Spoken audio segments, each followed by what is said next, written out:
astuce, hein. Super. Ça fait quand même souvent genre là quand un médecin est malade. Hein. Non, mais un médecin qui est malade doit se faire consulter. Ah d'accord. Ça, c'est important de le savoir. Et donc vous avez votre médecin aussi? Tout à fait. Waouh. Ouais. Waouh, docteur. Ok. Ce matin, on va parler de troubles érectiles. Docteur, Voilà. vous vous reconnaissez dans ce sujet-là? Malheureusement, me reconnaître ne voudrait pas dire que j'en souffre. Malheureusement, non. Ah, Ça, d'accord. sur ce Oh, côté-là, heureusement. sur ce côté, je réponds. Heureusement, comme vous l'avez dit.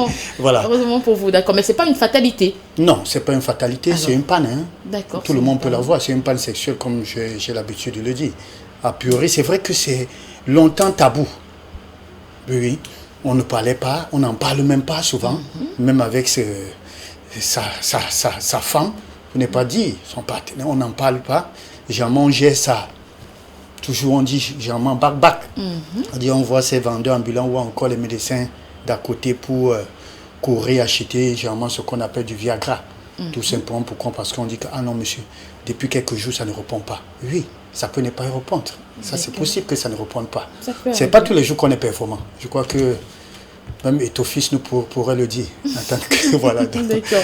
Peut-être même le président Paul Biya. Même tout à fait. Voilà. Alors, docteur, c'est quoi un trouble érectile? Voilà, trouble érectile, on pourra encore dire trouble d'érection, on pourra encore appeler impuissance sexuelle. Alors, en un seul mot, il s'agit d'une diminution de l'incapacité à pouvoir maintenir, c'est-à-dire une érection. Voilà, ça c'est, comme je le disais tantôt, ça peut arriver. Ça peut arriver, voilà. Ok, et comment ça se manifeste? Voilà, en un seul mot, je voudrais dire qu'il y a absence d'érection. C'est vrai qu'il y a beaucoup qui m'ont posé la question quand ils ont lu sur mon statut pour dire que combien la durée normale d'un rapport c'est combien et la durée d'une érection c'est combien. Je ne voudrais déjà pas répondre à cette question parce qu'à priori, entre parenthèses, nous sommes tous des malades. Alors pour un homme en bonne santé, je pourrais vous le dire. Malheureusement, il faudra se présenter devant moi pour que je vous réponde. Alors, il faut dire en réalité que les manifestations, c'est qu'il y a une absence d'érection. Chez certains, ça peut être rigide, mais au moment d'entrer, vous comprenez ce que je veux dire, ça n'entre pas. Chez certains, c'est que ça peut être rigide au moment, ça entre bien, et dès que ça entre, ça tombe. Chez certains, c'est que à chaque fois qu'il est face à sa conjointe, ça refuse carrément d'être rigide. Pas de réaction. Pas de réaction, mais quand il est seul, il y a érection matinale, comme nous avons parlé une fois sur ce plateau. Donc, voilà ce qu'on appelle les manifestations de ce qu'on appelle troubles érectiles ou encore impuissance sexuelle. Alors, quelles sont les causes? Est-ce que les maladies sexuellement transmissibles? Oui, ça, il y en a, oui. Il y a des causes psychologiques.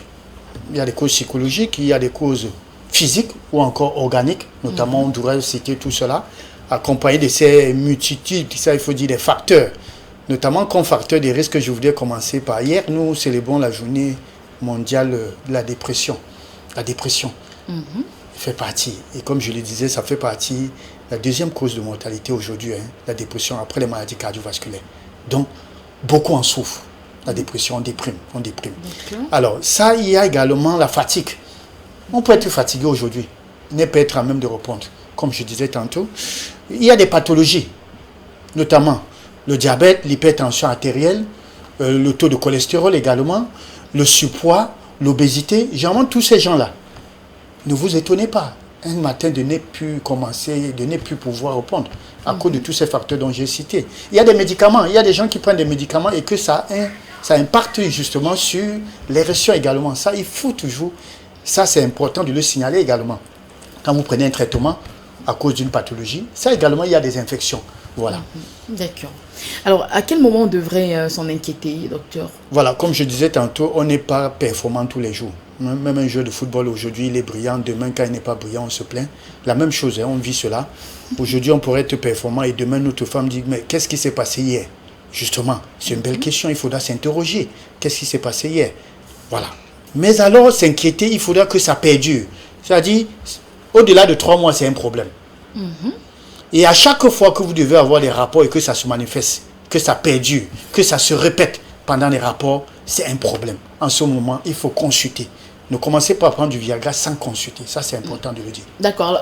Il y a d'ailleurs des recherches qui ont été effectuées et certains coachs nous ont d'ailleurs dit que l'une des choses aujourd'hui qui divise les couples, c'est ce problème de sexualité non assumée. C'est-à-dire qu'une femme qui n'est pas très bien encadrée sexuellement ira voir ailleurs. Alors, est-ce qu'on peut prévenir les troubles érectiles pour ne pas en arriver là? Voilà, on peut prévenir et ça passe par ce qu'on appelle une bonne hygiène. Une bonne hygiène. Bonne hygiène, docteur. Voilà, ça, Vous faites souvent des tours dans les parquets, les tribunaux. Vous voyez des femmes déclarer que mon mari ne me satisfait plus sexuellement. C'est pourquoi je demande le divorce. Non, ça fait partie des complications, des conséquences justement de ce qu'on appelle trouble érectile. Je crois qu'il y a un jargon, une expression qu'on utilise aujourd'hui, fort aux fesses ou faible aux fesses. Je crois que ça fait partie de cela. Alors, donc, il faut dire que la prévention passe pour une bonne hygiène de vie. Et quand on dit bonne hygiène de vie, c'est-à-dire bien manger, ça c'est important. Il ne faut pas s'empiffrer de l'huile. De l'huile. Parce qu'il faut dire que tous ceux qui sont véhiculés ou bien qui ont une moto, vous n'avez qu'à... S'il y a trop d'huile dans le moteur, qu'est-ce que ça fait? Comment ça répond? Ça étouffe. Ça, il faut le dire également. Si vous passez votre temps à manger que des fritures, à boire que de l'huile, quand je dis boire de l'huile, le haricot, il y a de l'huile, le héros, il y a de l'huile, ça c'est dangereux pour le corps. Donc il faut bien dormir également. Un bon sommeil est réparateur. Voilà, il faut bien dormir. Il faut faire du sport. Voilà, quand on fait du sport également, on est performant. Ça, il faut le dire. Voilà normalement les 3 choses qu'il faut faire. Et bon, je ne voudrais pas détailler, me mettre à faire des détails là-dessus. Quand on dit bien manger, bien dormir et faire du sport. Voilà. La prévention passe par là. Voilà. Ok. Et si on parlait de périnée et troubles érectiles, est-ce qu'il y a un lien? Oui, il y a un lien. Ça, il faut le dire sincèrement. Pour ceux qui me regardent ce matin, ces hommes-là, quand on parle du périnée, il s'agit du plancher pelvien. C'est-à-dire en dessous, là, de l'anus jusqu'au niveau du testicule, là, comme chez la femme également. Quand on parle du périnée chez l'homme, justement, nous avons ce problème-là. Hypotonique, quand cela est hypotonique, c'est un problème. Vous pouvez ne plus répondre au lit. Ça, il faut le savoir. Alors, pourquoi? Je voudrais donner les causes, c'est vrai, on pourra en parler du périnée. Notamment ceux qui sont sur le bicycle, la moto, là. En longueur, c'est-à-dire, vous commencez à travailler de 6h à minuit. Vous êtes sur la moto. Cette partie en bas, là, ça chauffe. Ça se fragilise tous les jours. Notamment ceux qui font du vélo, également. Notamment ces personnes-là qui sont toujours constipées. Et quand ils vont au sel, ils se mettent à pousser fort. Vous êtes en train de fragiliser votre périnée. Et ça également, vous pourrez avoir des problèmes érectiles demain. Donc, les causes de la fragilité du périnée, il y en a plusieurs. Donc, périnée, il faut rééduquer. Si ça ne répond pas, ça également, il faudra penser à rééduquer le périnée. Et rééduquer le périnée, justement, il faudra rencontrer un kiné ou encore un physiothérapeute. Il va vous montrer des exercices, voilà, de respiration, accompagner le sport. Et il faut aussi dire que les gens qui font du sport de haut niveau sont également sujets à ces problèmes de périnée. Donc, il y a vraiment une relation entre périnée et troubles érectiles. Ok. Alors, est-ce qu'il y a de l'espoir? Est-ce qu'il y a espoir? Est-ce qu'on peut en guérir? Parce qu'il y a des hommes qui souffrent, qui nous regardent, qui pleurent, qui ne comprennent plus, parviennent plus à faire 2 coups, 3 coups, alors qu'ils étaient vraiment très habitués à aller jusqu'à 5-6 coups par jour. C'était vraiment un match avec prolongation. Docteur Larry, aujourd'hui, c'est impossible. Est-ce qu'il y a espoir pour ces hommes-là? C'est l'expression qui me plaît très bien. Ça, c'est vrai. L'espoir, oui, l'espoir, il y en a. Mais il faut dire que ça dépend de la cause, des causes. Il faut toujours connaître la cause, ça, c'est important. Mais je voudrais dire une chose, quand on parle de panne sexuelle, il y a l'âge également qui compte. Vous, là, qui me regardez là, vous avez 50 ans, 60 ans. Comment est-ce que vous voulez vous répondre encore comme si vous avez 20 ans, 25 ans? Donc, il faut dire que il y a l'âge également qui compte. Un jeune de 30 ans, généralement, les problèmes de ces jeunes-là, c'est un problème psychologique pour les jeunes. Maintenant, pour les personnes à partir de 50 ans, on a noté que les problèmes, c'était beaucoup plus organique, physique, c'est-à-dire ça peut être un problème de prostate, ça pourrait être... Voilà, donc, il faut dire qu'il y a l'espoir, ça va dépendre. Toujours, il faudra déceler la cause avant de commencer à boire des bidons.